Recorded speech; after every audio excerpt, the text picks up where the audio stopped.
It is 5:30 on Tuesday, November 27th, calling to order the regular meeting of the Fargo Board of Education. Is there a motion for approval of the agenda? Jim? I move approval with the addition of item 5E, which is the HR addendum. And is there a second? Second. There's a motion and a second. All in favor signify by saying yes. Yes. Opposed? Motion passes. We do have an audience here this evening.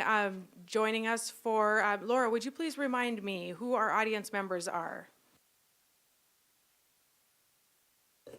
I've got short reports from 3 schools, and they're not strangers, but they're here just to watch the process. We've got several other people here besides. Thank you very much. And we don't have anyone that signed up to speak, but I did want to acknowledge and thank those of you here for joining us. And we'll move on to then the staff report. Laura. Okay, here we go. First of all, I've got, like I said, I have 3 schools visiting, and they wrote nice big letters so I can read it without trying to guess. We've got Madison Elementary in the house. You want to give them a wave? They want to mention that they've begun their first year of Building Compassionate Schools training, focusing on being a trauma-sensitive school this year. Throughout the process, Madison has made sure all staff, including paraprofessionals, receive that PD. The staff is focused on providing a respectful environment that enables students and staff to build caring relationships, self-regulate their emotions, and build resilience. So that's Madison's report. Centennial Elementary is in the house. Okay.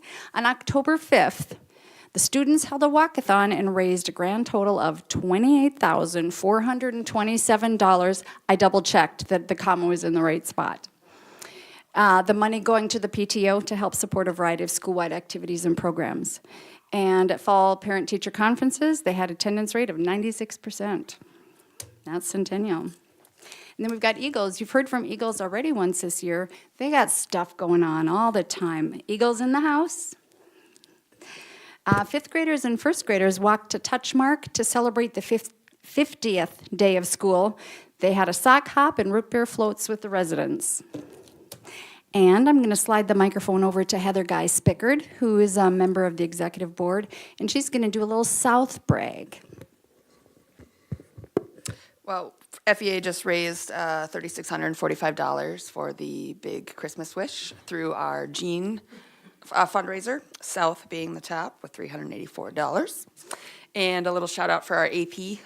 We were the most qualifying scores, so we ended out a big chunk of money to a bunch of our students a couple weeks ago now. So.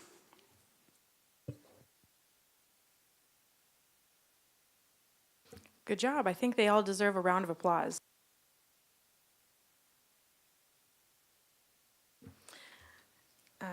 Mr. Gandhi, Superintendent Report. Sure. So I know you'll get your task force update reports from the board liaisons, but just a quick update on where we are with the progression of each of the task forces. Our LRE Behavior Task Force is going to have one additional meeting.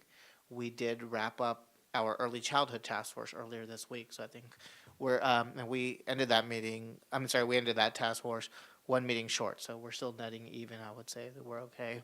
And Safety Committee meets for their final meeting later this week, so we look forward to being able to provide recommendations to the board in the near future. Dress code. I know there's been some conversations around Fargo Public Schools and their dress code policy as well.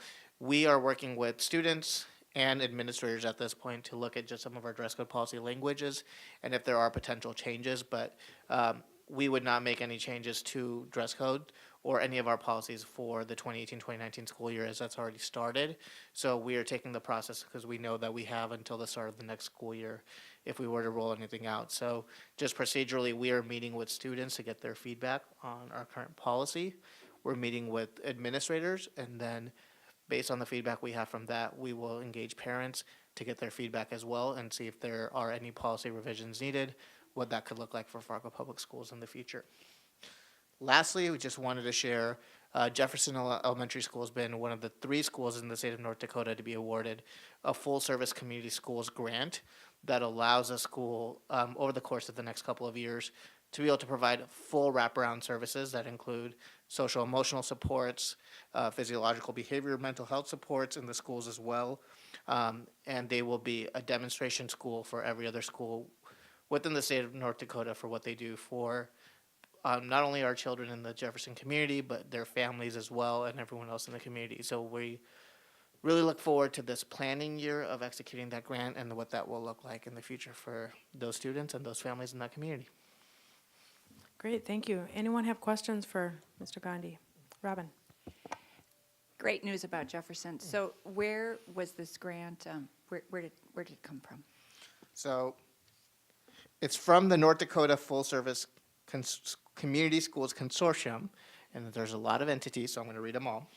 So that comprises of PATH, Mid Dakota and Missouri River Education Cooperative, and the Southeast Education Cooperative. They all got together and applied for the grant from the U.S. Department of Federal Education.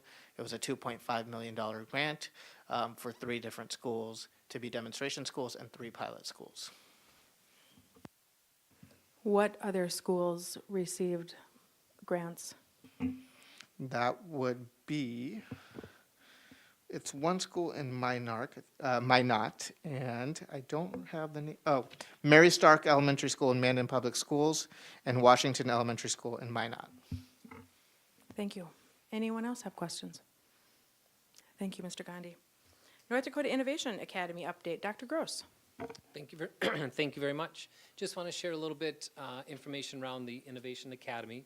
Fargo Public Schools has a team of 7 who are going to a series of 7 different meetings over the course of this school year. The members are myself, Troy Cody, our principal at Davies High School, Lindsay Seelig, a language arts teacher at Davies, Shane Martin, our principal at Ben Franklin, Sarah Kleitz, a science teacher at Ben Franklin, Sarah Schaefer, our principal at Bennett Elementary, and Julia Warner, who's our gifted and talented teacher at Bennett Elementary. So that team is joining approximately 12 other districts, really in a year-long exploration around what is innovation and what are some examples of that, either in the state of North Dakota or from around the country, and really with the plan in mind to do 2 things. The first would be to do some brainstorming and action planning on what we could do here in the Fargo Public Schools. But then 2 is how can we help the rest of the state as this continues and the next round of 12 or so districts want additional training. So how can we continue and share with our neighbors? The task force is led by David Flowers, but the facilitator is Dr. Scott McLeod. He is a professor in Colorado, so he is the one who's really facilitating and leading the conversations. Our first meeting, which happened October 9th, was really foundational setting, and the topic was our world is changing, are we ready? So it was really to get us thinking about all the different changes that are happening around us and to give multiple array of examples from autonomous cars to what we've heard recently in the news around the grant that was given to Emerging Prairie about the potential of autonomous farming and all of the things that are happening in the world to change. So are we ready to prepare that next group of students? Our second meeting then started focusing in on some of the topics that we'll want to build into that action plan, and it really centered around what does it mean to be a connected learner. And in that meeting, we talked about the differences between connected learning when I went to school, where that a lot was through the telephone and the postal mail and books and conferences, compared to what we're now in the digital age of texting and email and blogs and social media and podcasts, and how that really changes and transforms what we can do and how we can share that information.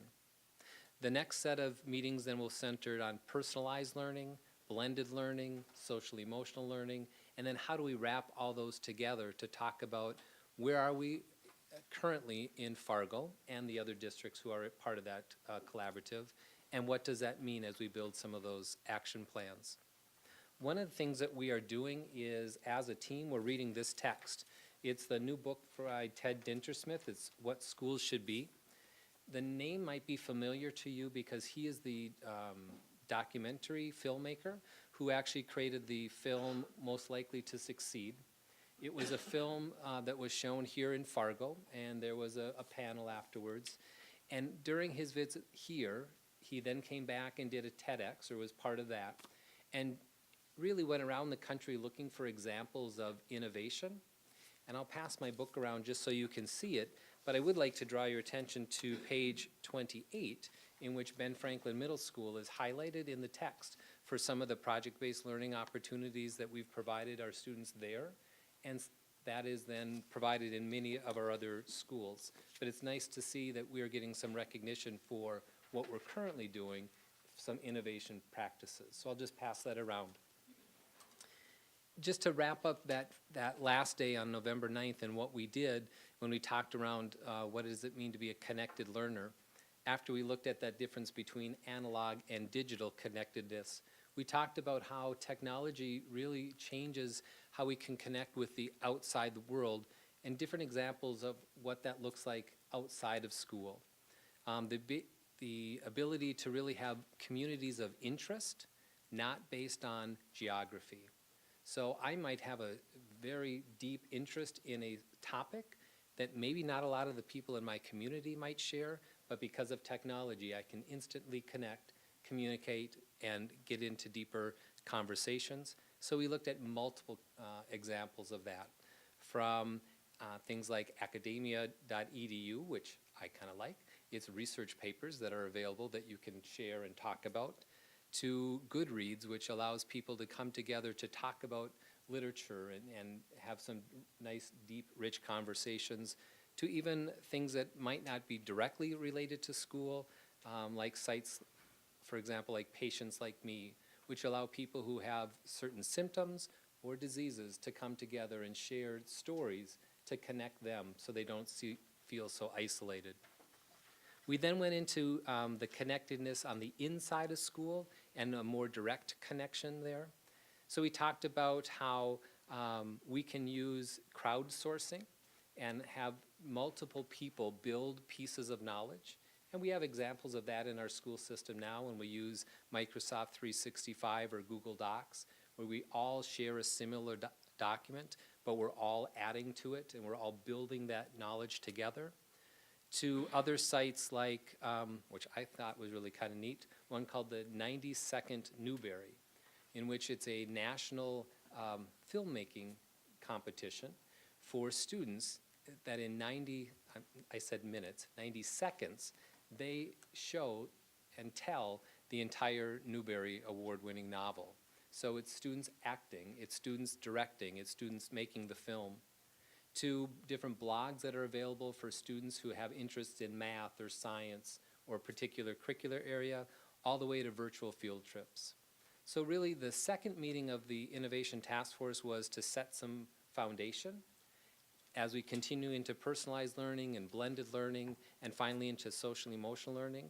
I think the team will continue the wonderful rich conversations that we've had and that will lead us into that action plan step that obviously we would bring back to the district. So I'm very happy, and I know everyone on the committee is very happy that we have this opportunity to be part of the academy. And so thank you for your support of that. And it's been a good first 2 meetings. I'm looking forward to the next 5.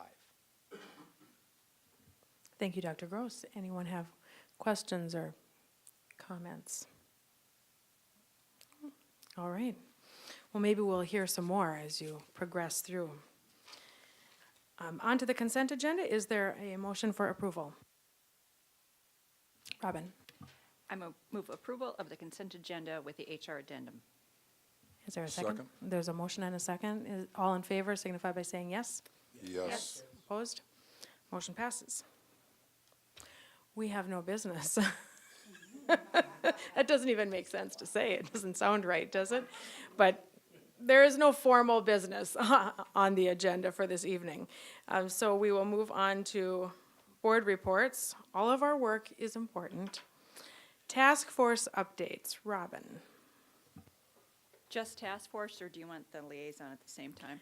If everyone is okay with combining our reports, I'm fine with that. That's what we've been doing for the last few meetings, so go Okay. ahead, thank you. Okay, very good.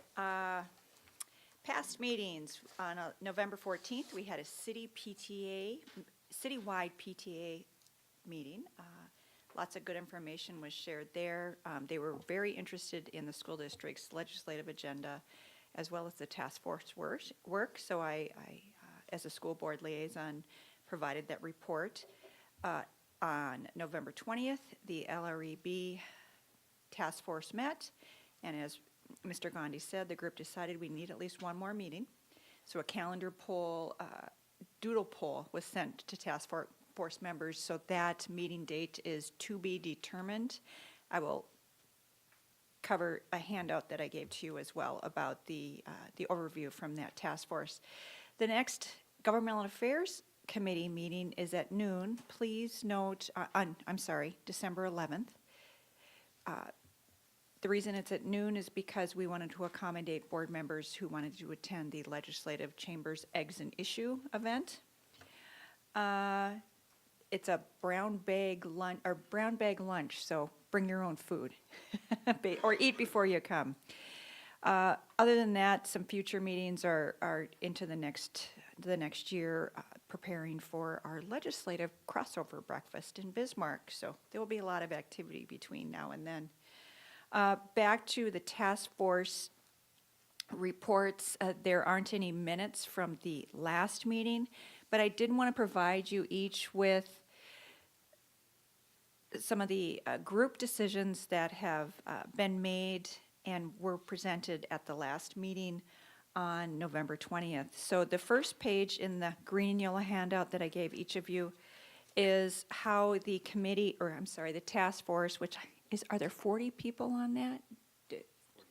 40 plus. So a lot of people interested in this discussion and a lot of professionals there. But the first page is a Likert scale consensus, which, as we all know, is from the strongly disagree ranging all the way up to the strongly agree. So the second page is are the results of the forced choice exercise, which is a very useful exercise. And the third page is the combination of the two, not trying to give either choice process any priorities. So this is how the order was determined through consensus, which is by our norms, 80% of the group is considered consensus. So some of the top 5 important attributes come into academic goals, transitions. You can see environmental, culture and climate, social emotional learning, and down the list. So I'm providing these in addition to the minutes just because I think it's important for board members to know what the committee is, what they're ranking and what they're discussing. Good process so far. More soon. We don't know what the next meeting will bring. But I'm excited to be there, and there are a lot of very qualified, passionate people there. So thank you for that appointment. Thank you for your work, Robin. Anyone have questions for Robin? All right. Jim? Well, as Rupak indicated, the Early Childhood Special Ed Task Force wrapped up its work last night. And we went through a very similar process, I think, to the other task force, in that we really were ranking what we thought were critical or absolute essential attributes, and then came up with a set of attributes that might be nice but require further study. And we boiled all those down through the methodology of voting with some kind of weird card that Missy had the control device on, so I don't know. I'm sure it was all legitimate. There were no hanging chads. We had about 83% consensus the first go around. We talked a little bit, did a little modification to one of them, and one person changed their vote and another person changed their vote, so the second time we came out at the exact same consensus level. So there will be a total of 6 attributes that are going to be recommended as critical attributes, and I think an equal number of additional attributes that require additional study. I would have handed out what these were, but we modified a little bit, and they didn't give me an updated sheet last night. They didn't have time, obviously. But the number one concern or attribute that we want to make sure from the committee's perspective the board hears is quality, ongoing professional development for all staff involved, not just teachers, but all staff. Number two was to make sure the children in our early special ed program have the ability to interact with typical emerging peers of the same age. And there were a number of other things that I think will surface as recommendations for the board's consideration. I want to personally thank the administration. I thought they did a tremendous job coordinating and putting it together. And I thought we had a really good group of community members, many of whom are staff as well in our district, that really gave some good thought to the process. So obviously when these recommendations come to us as a board, we may polish them a little bit more, and ultimately they'll be going on to the next task force for a second semester on space utilization throughout the entire district. One thing to note, we kind of finished last night by trying to really get a sense of what do we believe the task force is the right delivery model. One location, locations at every elementary building, or multiple locations across the district. And there was a pretty good divide on this one. I don't think, well, there might have been one or two people that thought we should have it at every elementary school, but I think most people realize numbers aren't going to justify that economically at all.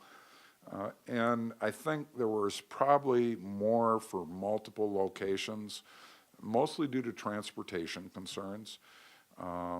But interestingly enough, at least from what I could see, the staff that was there that's already involved with our early childhood special ed program, I think uniformly were voting for one location because they kind of missed that from when we had that before.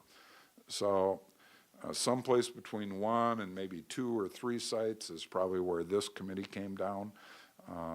But obviously that'll really be a function for the next task force to figure out, and ultimately for us to figure out the finances behind it. So I thought it was great work by the community and great work by the administration. And I spent last week in 75-degree weather with shorts on, so I have nothing else to report. Well, you gave a good report for the Early Childhood Education Task Force, yes. Anyone have questions for Jim regarding that task force? Robin? So Jim, the conversation kind of shifted from early childhood special education to basic early childhood education back to special ed. So these are separate conversations? Yes, and now that being said, many of the recommendations, and in particular the ones that require further study, probably have more to do with pre-K period, not just special ed. But last night at the meeting, as we were trying to hone in on, okay, what are the recommendations to the board, it became evident that we really needed to focus in on special ed. That was our charge. But there are many people in that room that would like to see pre-K for everybody from birth till 5 years old for every child in this city. But obviously that's not in our purview as a school district. Our charge is to address special ed. But one of the major recommendations of an attribute was this interaction with, I guess, non-special ed peers. I don't want to call them normal because special ed students are not abnormal. They're just special. And that may require us to do some outside of the box thinking and maybe in partnering because technically it's not something we can use our resource dollars to do, but we can certainly partner and find maybe approaches that make that happen. But yeah, there were a lot of advocates in that room that think we've got to, as a community, not the school district, they're not pointing fingers at us, and need to address the pre-K needs of all the kids in our community. And a couple of our recommendations kind of touch on that, but we really directed it back to special ed as we made the final cut scores on what attributes to move forward to the board. One follow-up request. When we start to receive these reports, I think it would be beneficial for board members to have some background on the Kaleidoscope program that happened many years ago with special ed, and some of the reasons why that did not survive, because that was clearly a special ed preschool program. So no reason to repeat some of the mistakes or some of the things that happened in the past, because we want this to survive long-term. So that would be my request. Thank you, Jim. Thank you, Robin. Anyone else have questions? I was at the meeting last evening observing, and in regard to, just to piggyback on Robin, your question, and I think Jim, what you were saying, maybe some of this will go back for a GAC, bit of a GAC conversation, because it became apparent in the conversation that much of this is tied to state legislature and action that is or is not done there, and the directives that we do and do not have, and the power that we have. So it seemed like that was part of the conversation yesterday, and that some of the folks in the room were, there was some education involved when that conversation came up. So I believe that was beneficial in helping folks to understand that it might not be, it's not something that we don't want to do, but we might not, because of legislative wise, we may not be able to do certain things even though we want to. So I just wanted to share that. Hopefully I'm correct in my comments. All right, Christy. I just had Voices of Vision that I attended, and I don't know if we've had a meeting since then. I'm just drawing a blank, but otherwise, that's about all I've done so far. Brandy. I do have an update on the Fargo Yueshen Youth Initiative. We are doing a planning session on December 16th, and we are going to be planning out the rest of the year and the events and stuff that they do have coming up. And then I do plan on attending the Lewis and Clark PTA meeting and Centennial in December. That's what I have. Thank you. Perfect. Brian. I was able to attend the Discovery Symphony concert for 7th and 8th grade, but it was at Carl Ben with the construction and things going on. It was a nice evening. Kids did really well. Thank you, Brian. John. Thank you, President Knudsen. Let's see, start looking back first. I was able to attend on a personal level the Ben Franklin Orchestra. My daughter performed in it back on the 15th. And she's in the 7th grade. They performed. They completely filled the Ben Franklin stage with stringed instruments. They all cleared. The 8th grade got on. And this was all after the 6th grade had done something similar the hour before. And it's just astounding what a wonderful program we have there. Afterwards, I was talking to the principal, and he mentioned that Ben Franklin was recognized by the International Music Camp this past year for their participation as a school in attending the music camp. And I'm very proud that we as a district are able to offer that opportunity. And I know it's not unique to Ben Franklin. I know all of our middle schools have those similar programs, and I'm sure down south they're looking forward to their expanded musical facilities there as well. On the 17th, I attended the North Dakota Human Rights Commission's Human Rights Summit, again, this on a personal basis. But it was interesting to hear the concerns, not necessarily in our metro area, but outside of here and across the state, for the education of our Indigenous Native American kids and for the safety and education of trans kids across the state. And it's, again, something that we're lucky to be able to offer our students here some supports. Also on the 17th, that evening, I attended the Blood Brothers musical at Fargo South. Just ridiculous. I mean, my goodness. It's just really incredible. I happen to know a star in that play. Absolutely. It was, those performances by high school kids, just really, really impressive.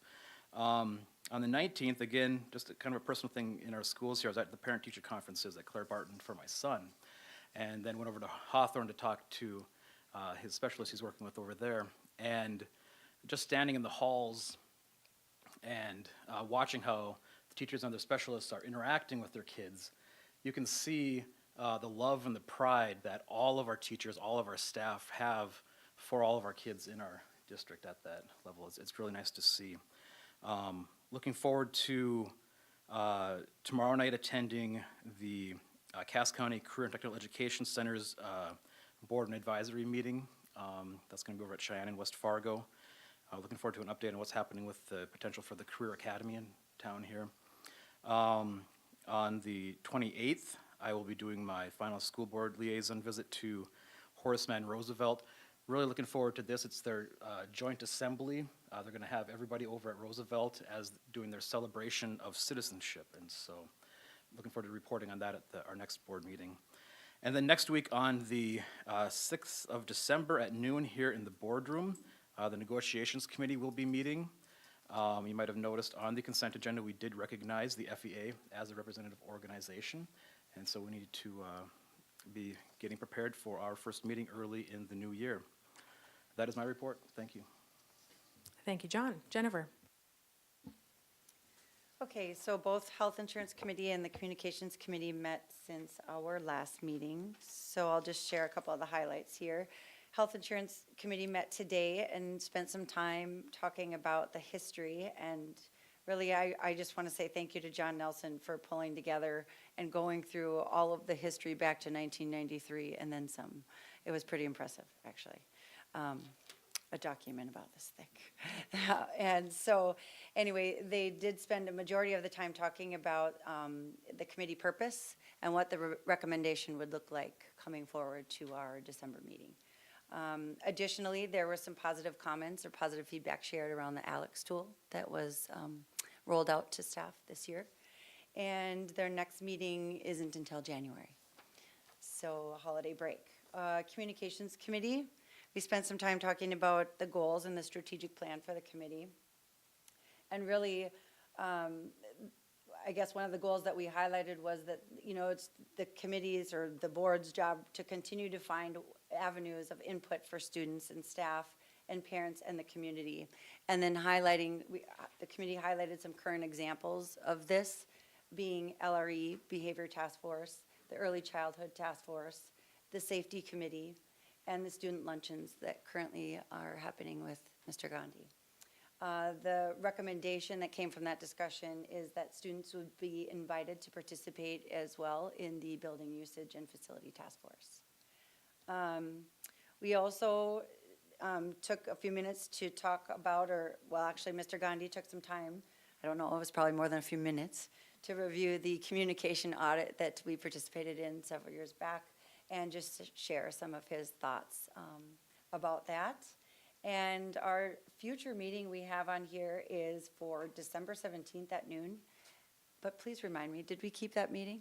No, I didn't think so. So we moved it to January. But then as I was looking at this, I thought our community forum is January 10th. So do we need to reconsider having a December Communications Committee meeting? And we can talk about that or do a survey, but I just thought I would put that out there before I say that it's for sure not happening in December.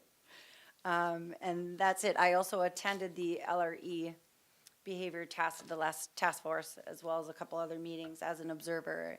And I will just say that I appreciate the hard work that that committee is doing and the attendance of those folks to be there. It's a big commitment, and I really appreciate that they decided to do at least one more meeting because it's some heavy lifting that they're doing, and there's some really good conversations happening, and they really needed another meeting to continue that.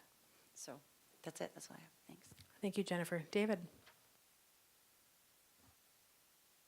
Excuse me. I wrapped up my liaison visits by visiting with the Kennedy principal and taking a tour of the school, and we had communications last week, and that's it. Thank you, David. Passed around the president's report. I'll give you a little info on what I've been up to lately. I have been heavy and getting a little heavier on the liaison visits. So I was at Woodrow yesterday for about 4 hours. It was a fabulous way to start the week.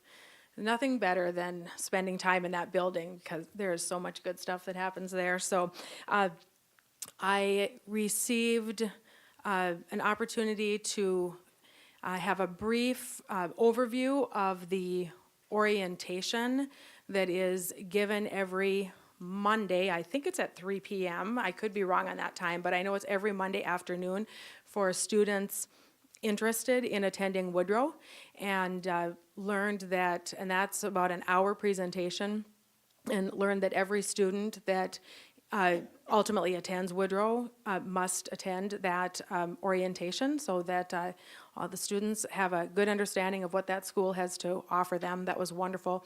And also, when I was there, I spent a little bit of time in, I believe it's what's called the family room. And I had no idea that we have this room over there, but it is a room so that mothers with babies about up to a year old or a little bit older are able to stay in school. It's really a classroom, but it has a lot of what would be needed to take care of a child with strollers and little mats, and you know, we know what needs to be taken care of for a young baby. And so we have a professional in the room that is able to assist taking care of the baby. At the time, there was one mother with her baby in the room, and then the mother is able to participate in her education right in that room, and then also take care of her baby. It kind of reminded me of working at home. But at any rate, I did not know that we had that opportunity in the district, and it just made me happy to see that. And tomorrow I am going to McKinley, and I will be there also on Friday. Last week, I accompanied fifth graders from Longfellow over to the Dorothy Day House. They they volunteered by bringing blankets and quilts over. And then also there were, I think, 3 groups of students that went through the Dorothy Day House for a tour. And I'd been in the house at one point, but it had been quite many years ago. And so it was wonderful to get back into that house that provides shelter for men in our community. And the students had really great questions about homelessness, and when asked about the reasons why persons are homeless, for one of the students to give the answer of because there's not enough affordable housing, that was just amazing to me. I mean, just knocked it, just right out of the ballpark.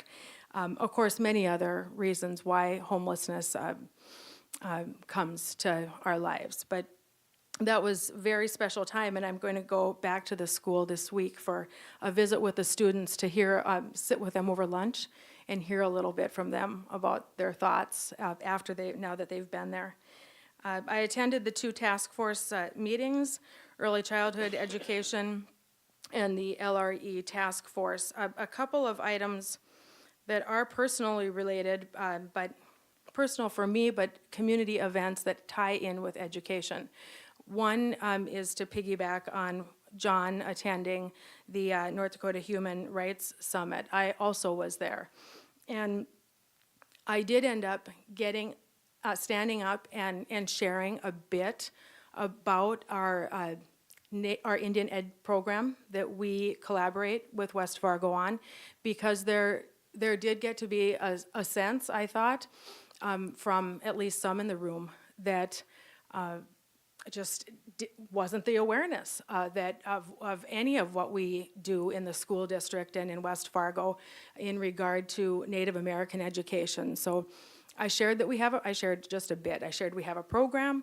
I shared if individuals have questions or would like more information, feel free to, John was there, so either contact John or myself to be a liaison to them, connect them to the district if they'd like to learn more on that. And I attended the day prior to that a restorative justice conference that Lutheran Social Services helped to put on. It was over at Moorhead State. And there are a couple of all sessions were great, but one session was titled Rerouting the Birth to Prison and School to Pipeline school-to-prison pipeline. And a teacher, is she, Mr. Gandhi, is she a teacher from Moorhead Public Schools, or do you know, is she a principal? She's the associate superintendent. She took Ms. Idness's position.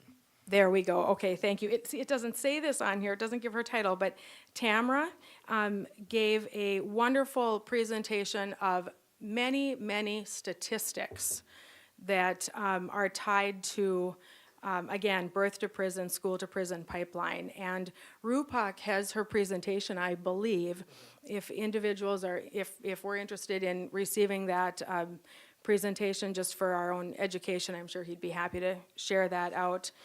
And the other kind of a closing session was titled, "We Are All Connected, Restorative Practices and the School Community." And when I had my one-on-one with Mr. Gandhi, I visited with him, shared with him that I had been at this, and I was happy to see him pull out a book on restorative justice, and know that it's top of mind as far as he's concerned, and looking in ways that our district is going to be able to kind of weave that in to what we do. When I was at Woodrow yesterday, I talked about this conference, and they said, well, yeah, we kind of practice that every day with problem solving, but in a different way. So at any rate, it was such valuable information. Also attended the Communications Committee meeting. Thanks for the report. Governance meets Thursday, 7:30 a.m. this Thursday. And if we haven't turned in our school liaison homework, I know I still have mine to turn in. That's due on the 4th.